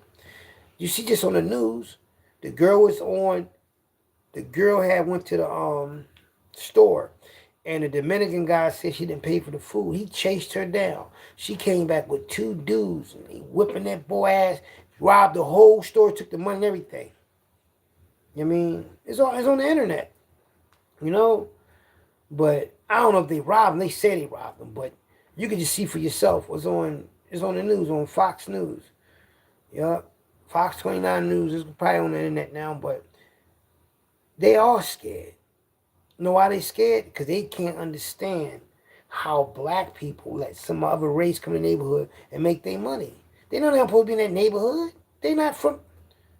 Come on now. Put a black store in an all Puerto Rican neighborhood or all Dominican neighborhood, see what happened. Come on now. You have to understand something.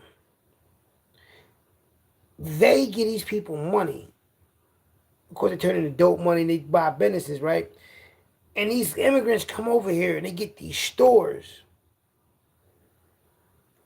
And that same store they get can belong to you. Belong to me. Well, my DNA is a little much serious than I want to go in the store. I got Cherokee Indian. I got Cherokee in me. I seen my mom family tree. They from Gettysburg. And I'm like, this is my land. Fuck a store, this is my land. And one day my people gonna get it back. But for now, if we just work on these stores, like look at hip hop. They killing hip hop and R&B, right? And we the only ones keeping it alive by watching them.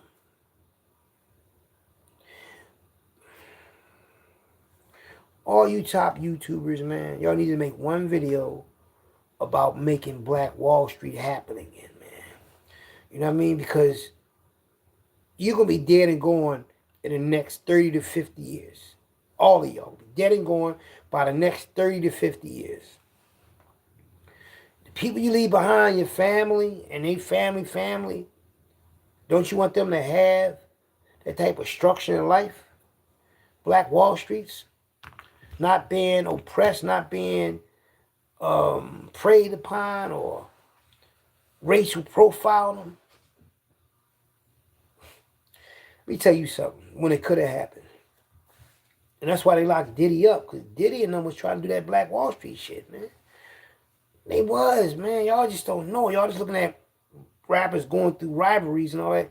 But these top moguls was trying to bring back some Black Wall Streets, but they threw him in jail on that freaky shit. He probably had a little freaky shit on the side he was doing.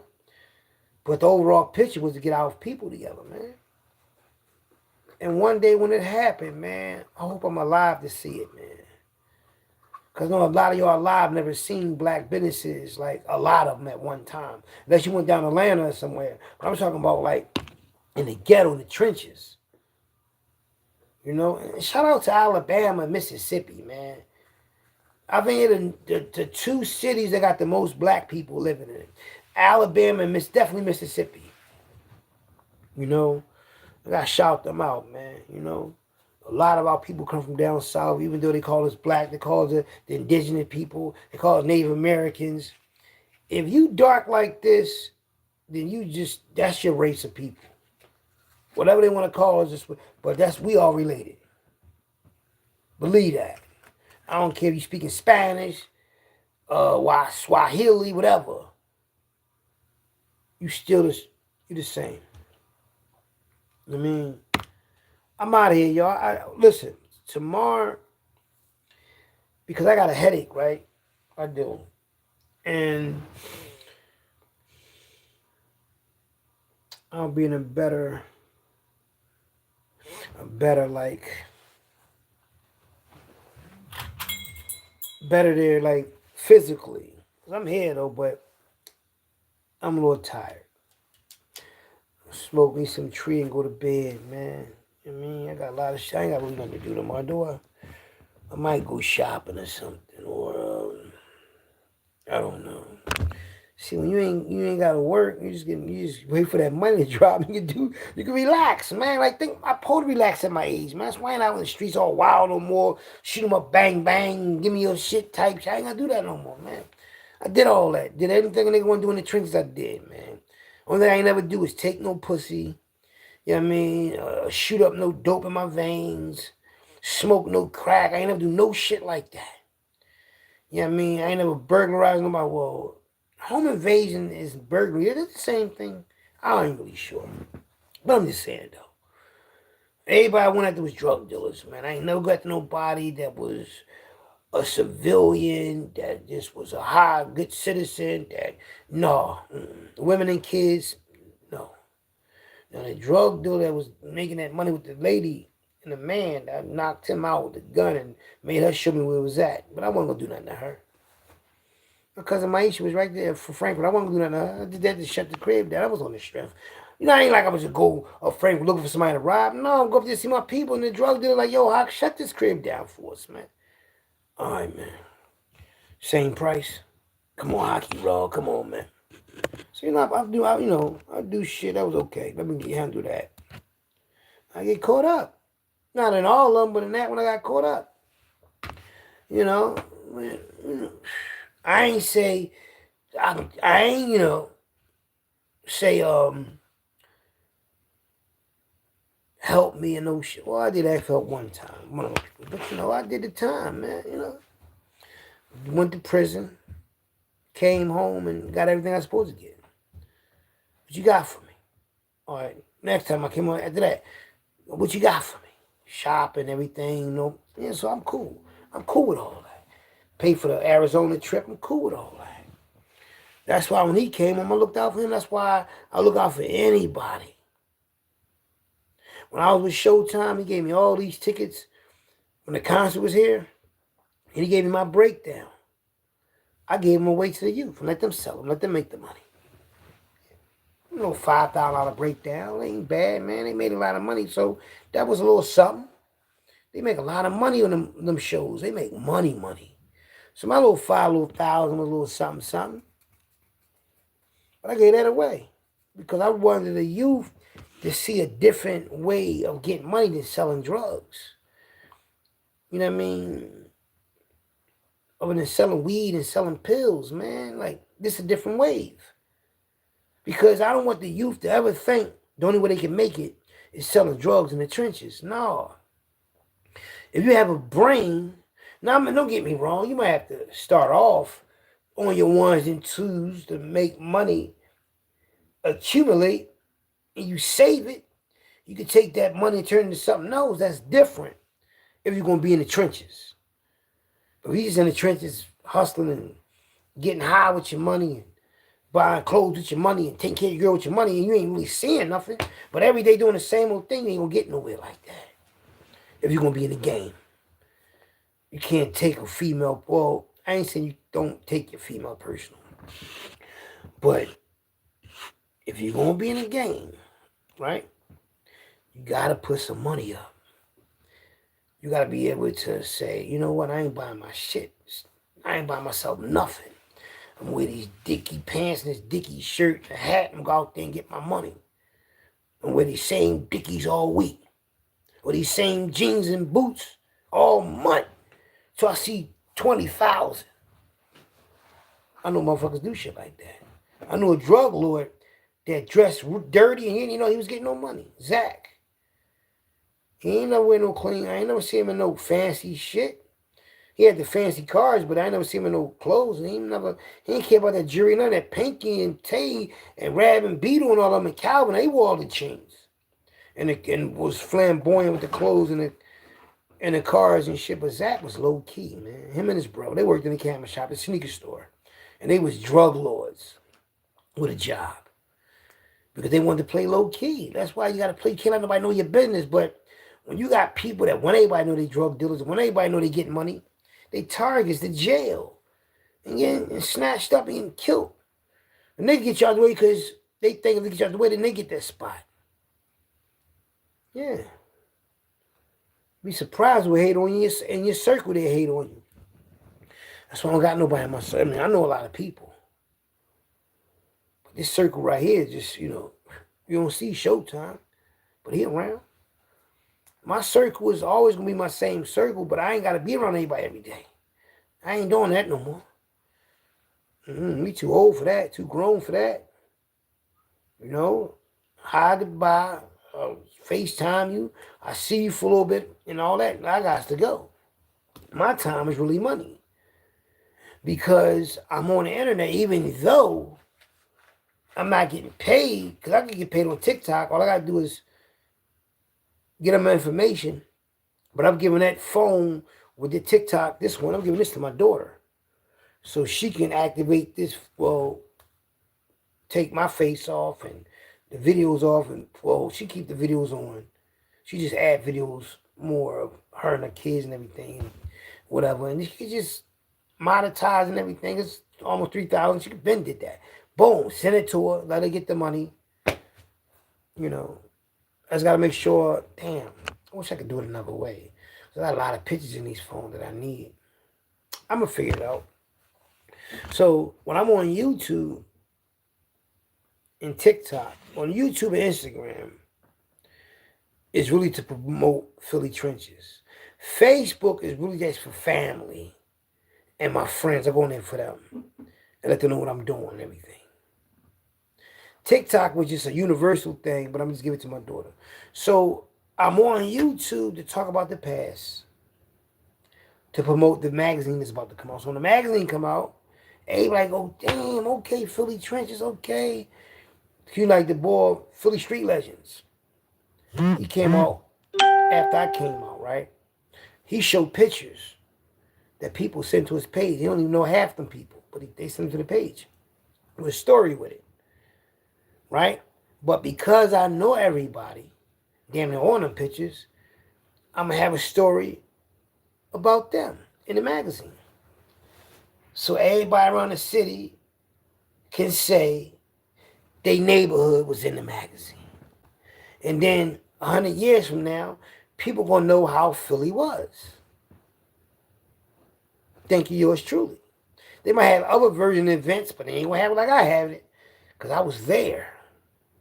When you there and you get to see the Black Mafia, the JBM, South Philly, area, Frankfurt, you see all these people blossom in the trenches, and you know all of them, damn near all of them. And the story with them, with the picture, 100 years from now, people are like, damn, that was my great-great-uncle, my great-great-grandfather, or my third cousin or some shit. That's what they're going to say. They want to know how we were. In the East Coast, we probably out the top on the East Coast, it's probably 3 cities that threw that shit on like that. Philly, DC, and I can say Baltimore. They threw that shit on. You know what I mean? They threw that shit on, man. DC, Baltimore, and Philly niggas threw that shit on, man. I ain't saying all the cities didn't throw it on. We ain't talking about having no perms in your head and wearing suits and all that pimp shit. We ain't talking about no pimp shit. We talking about them New York niggas that was wearing that shit we was wearing. That was the boy L.A., Rich Porter, Alporn now. They was wearing, but everybody wasn't wearing that shit. You know what I mean? Now, don't get me wrong. The boy Dapper Dan was a black teller, right? We ain't had no Dapper Dan. Now, they said Aaron Jones, when got his car custom made, MCM seats and all that, but not no clothes, man. We got an Italian high maintenance department store, even though we ain't gonna say the Italians is better than blacks by a long shot. But this store is a legendary store. The mafia go to. Uncle Smiley and them, the black mafia, Italians, store stars. So, you know. Then hip hop came along and wearing slacks and clothes and that fly shit. I'm looking at New York like, how you New York niggas got all these stores over there, all them outlets, and you're not wearing none of them. They had Timberland outlets. Biggest day of Timberland sign. They weren't even wearing Timberlands. That fucked me up. We was wearing them though.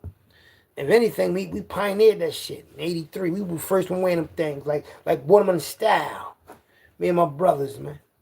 Me, Daryl, Sekou, and Mikey, and our crew. We wore them things first. Don't wear the boot that slip and slide. Wear the boot with the tree on the side. See, being that we boosters and all that, we start out young, we had the clothes first. Style. And they about Frankfurt, they was in the style, man. They had the stores on the Avenue, American Pants Company, Crash Brothers. They had a Former Mills up there, but Former Mills, they had a lot of shit up there back in the day. Hawaiian short sets and all that. But they had all the shit. Sheepskin coats, the sheepskin hat, the gloves, the bomber coats, the Lee jeans, the sneakers, the Adidas sweatsuits, all that shit they had on the Avenue. Anything you see on TV, that shit was right up on the Avenue. Yup. Sneaker City. They had to take this so you know the sneakers when they put the plastic around it. Yup. They had the patent levers in there. They had the Georgetown Hoya Nikes in there. And all that shit in there, man. The Charles Barkleys. When Barkleys came out, and I had them Nike, I had them Georgetown Hoya Nikes. Yeah, I played basketball on them things. That's crazy, man. I'm only 5'5", and I dreamed I dunked. I dreamed I had these basketball sneakers on, and because I had them on, I could beat anybody in basketball. I could play ball, though, but... You know what I mean? I gotta get me some more Jordans, though. I want these other kind, though. I want I always got sneakers, right? But I love black sneakers, though. Because black sneakers don't get dirty fast. You know what I mean? Y'all already seen a lot of my Jordan collection. I got like probably 30 pair of Jordans, man. Different kinds. They're the only sneakers I like, though. Dumb and Air Maxes. I don't like no other sneak because, I don't know, man. Like these sneaks right here, these Dunks. These are my favorite sneaks. But I don't wear them, though. I might wear them when I want to wear them.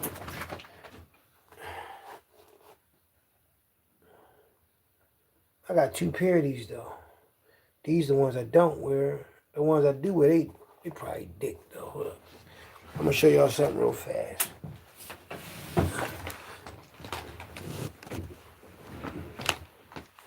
Now, look.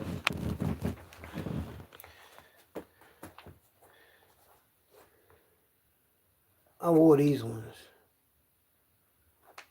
Ain't nothing wrong with them. But these are the ones I didn't wear. See the difference between how this one got and this one ain't? They not the same sneakers, believe me. I'm going to show you they not. Do they the same sneakers? Not? Look. Look.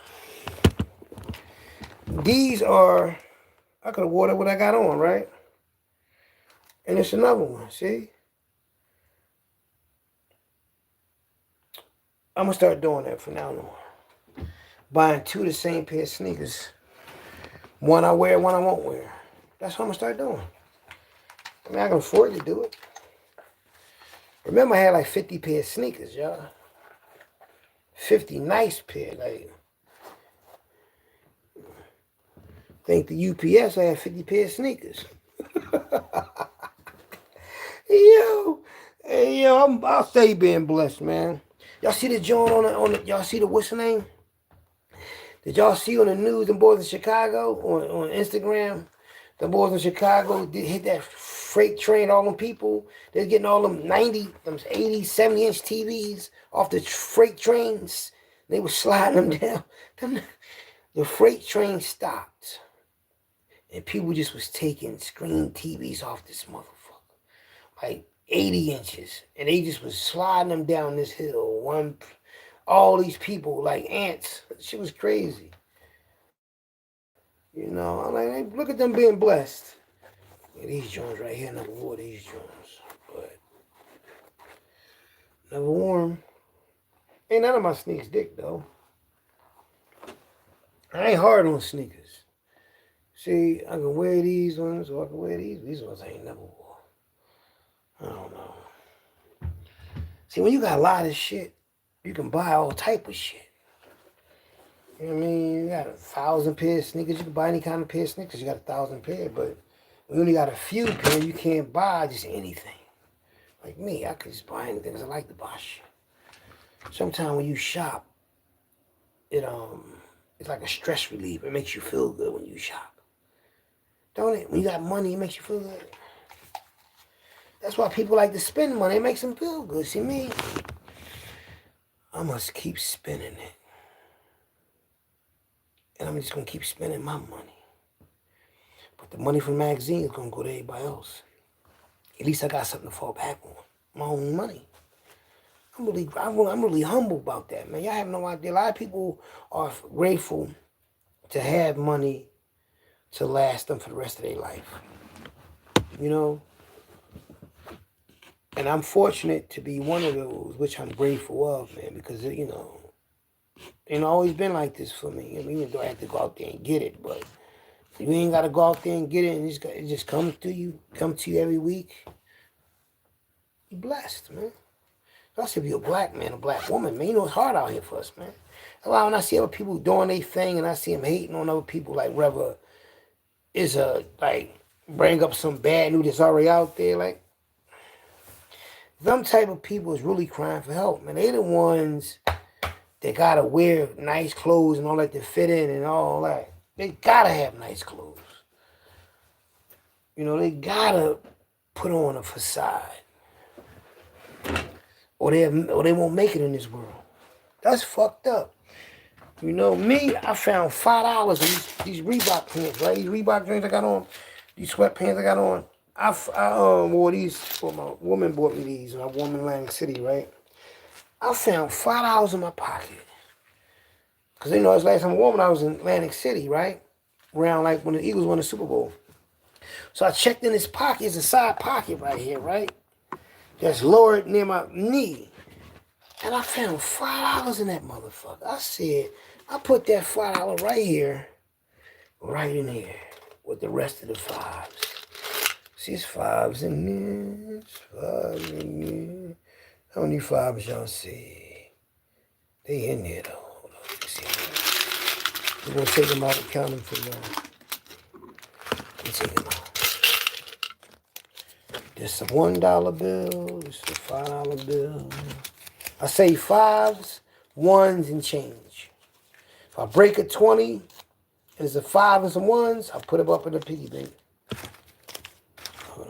It would have been way more than this, but when I went to Atlantic City, I brought this shit with me.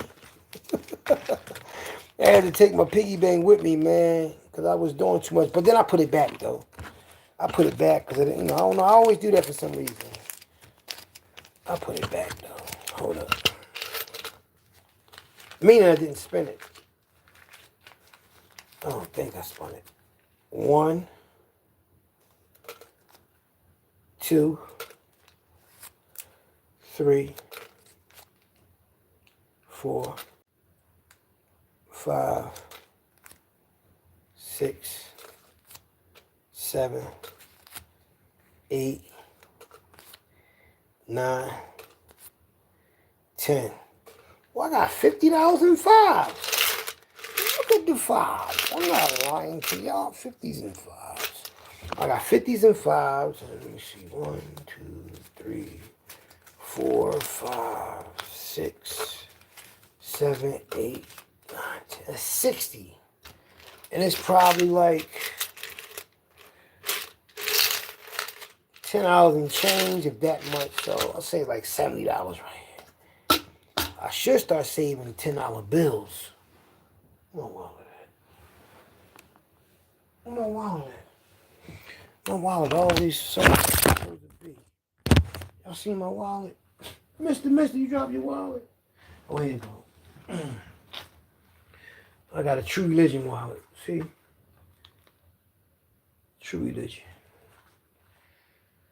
Alright. If I start saving these, I got 20s in here, but if I start saving these, I'm gonna start fucking. I'm gonna try something. I'm saving $10 bills now. I'm saving 10s, 5s, and 1s and change. The first 10 going in there. Remember, we're gonna come back here in a week and see how many 10s I got. Alright? It's 110. That's $80 saved up. How much you got saved up? You know what's crazy? And I ain't bragging to them, right?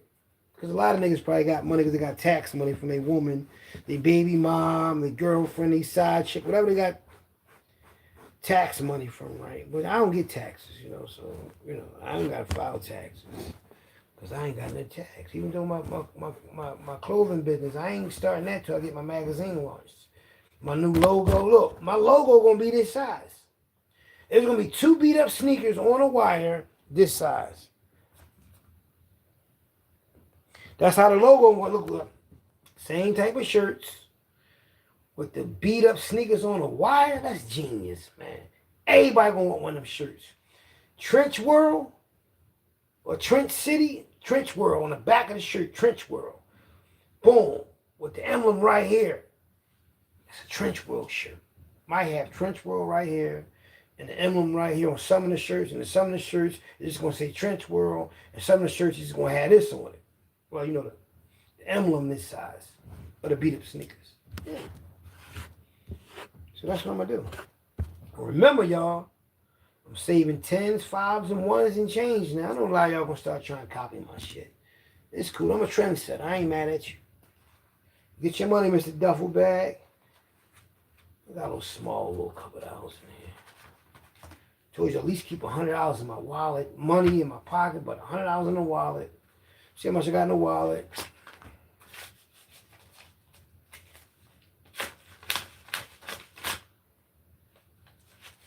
Okay, 120 in the wallet. At least keep $100 in the wallet.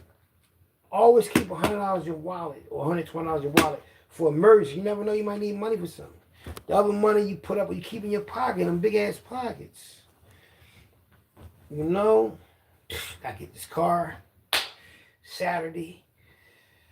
I don't even like to drive, but I thought I was going to stay in shape, man. But I get this car, man, this magazine and shit, so I could take off and show y'all what, you know, what it's hitting for. You know, I get the car and everything. What they gonna say? Oh, he's showing off. I ain't showing off. Y'all call me. Certain people call me names and all that. I just want to let them see that, you know, even though I really did let them already see. But I would you on money all the time and showing you money all the time. That show you right there. I ain't a broke nigga. Broke niggas don't got no money. That $70, that $80 right there, that's in that motherfucking piggy bank thing, is that right there, right? Probably is more than a lot of people got in their pocket right now. For real, no bullshit. I'm not saying it to be laughing at them. I'm just being real. Everybody ain't got money to put up and save. That shit ain't easy to do. It ain't easy to save money. You might think it is not when you not listen. You know how easy to save money? When you're a responsible person, you got bills to pay. Bills don't never stop. You know? One thing I say about people of Frankfurt, when I met them, they're always about making money. You know? They install that in people, in their family, man. And all of them got an education. All of them graduated, unless they went to jail or something. But the majority of them graduated from school. I supposed to graduate from Hard Junior High School. But I graduated from Winemakers because we moved. and Frankfurt High School. I was supposed to go to Frankfurt High School and play football and been the man, but I chose the trenches. We moved to South Philly. Frankfurt, man. Frankfurt in the house without a doubt. I'm out of here, y'all. Love y'all. Peace.